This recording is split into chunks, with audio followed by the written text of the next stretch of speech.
ये आ गया पूरा उत्तर, पूरा आ गया। इसमें जितने भी बातें थी सब आ गई बड़ी स्पष्ट।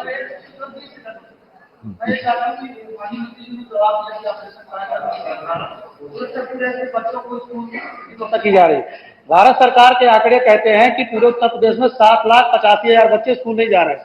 तो क्या सरकार की कार्य योजना में किसी प्रकार की कोई कमी है कि ये बच्चे विद्यालय नहीं पहुंच पा रहे हैं? आप अगर कह रहे हैं कि ऑपरेशन कायाकल्प से विद्यालयों की संरचना बहुत हो गया, तो 7,85,000 बच्चे कैसे स्कूल नहीं जा रहे? सरकारी आंकड़े, इस पर माननीय मंत्री जी कुछ जवाब देना चाहेंगे?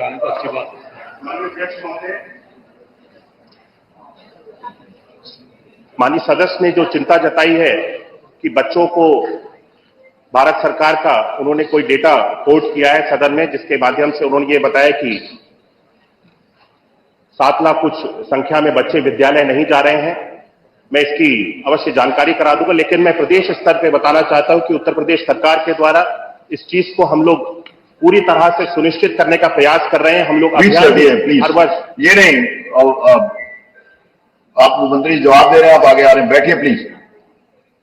हम लोग हर वर्ष अभियान चला करके विशेष तौर पे, जिसमें सभी माननीय जनप्रतिनिधिगण, सभी हमारे विभाग के अधिकारीगण और समाज स्तर पे भी, लोगों के स्तर पे भी बृहद स्तर पे प्रयास किया जाता है। स्कूल चलो अभियान के माध्यम से हर वर्ष जब नया सत्र प्रारंभ होता है, माननीय मुख्यमंत्री जी स्वयं इस कार्यक्रम की शुभारंभ करते हैं, जिसके माध्यम से हम लाखों की संख्या में, इस वर्ष भी लाखों की संख्या में, हम ऐसे बहुत सारे बच्चे हैं जो विद्यालय से जुड़े हुए नहीं थे, उनको हम इस व्यवस्था के साथ में जोड़ने के लिए हम सब लोग सफल हुए हैं। और आगे आने वाले समय में मैं माननीय सदस्य को आपके माध्यम से सुनिश्चित करना चाहता हूं, उन्हें आश्वासन देना चाहता हूं कि उत्तर प्रदेश में ऐसा कोई भी बच्चा नहीं होगा जो शिक्षा की व्यवस्था से दूर रहे।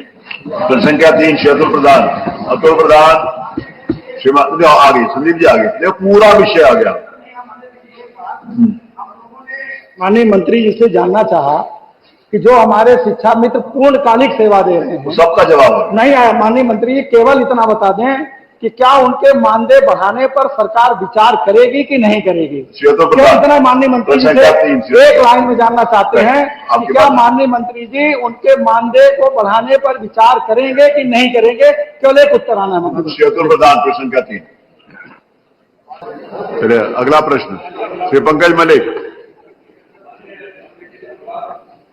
मान्यवर, मैंने एक सवाल लगाया था, जो सवाल उच्च प्राथमिक विद्यालयों में कार्यरत अनुदेशकों के समायोजन तथा मानदेय बढ़ाने पर क्या सरकार विचार करेगी?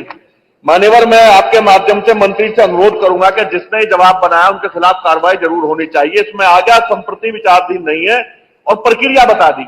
मान्यवर, प्रक्रिया की बात नहीं कर रहा मैं, उन शिक्षा मित्रों की बात यहां उठा रहा हूं जिन्हें भारत सरकार के नियमों के अनुसार जो मजदूरी 11,000 सबसे कम है ना, उससे भी कम मानदेय मिलता है। मान्यवर, मैं उनकी पीड़ा को रखना चाहता हूं। पहले तो मैं यही पूछना चाहता हूं, क्या इसका पूरा जवाब मिल पाएगा? मान्यवर, मैंने समायोजन की बात की। हमारे अनुदेशक शिक्षा मित्र, जो शिक्षा मित्र महिलाएं हैं, जब उनका चयन होता है वो किसी गांव में होती है, और जब मान्यवर चयन हो जाता है उसके बाद उनकी शादी होती है।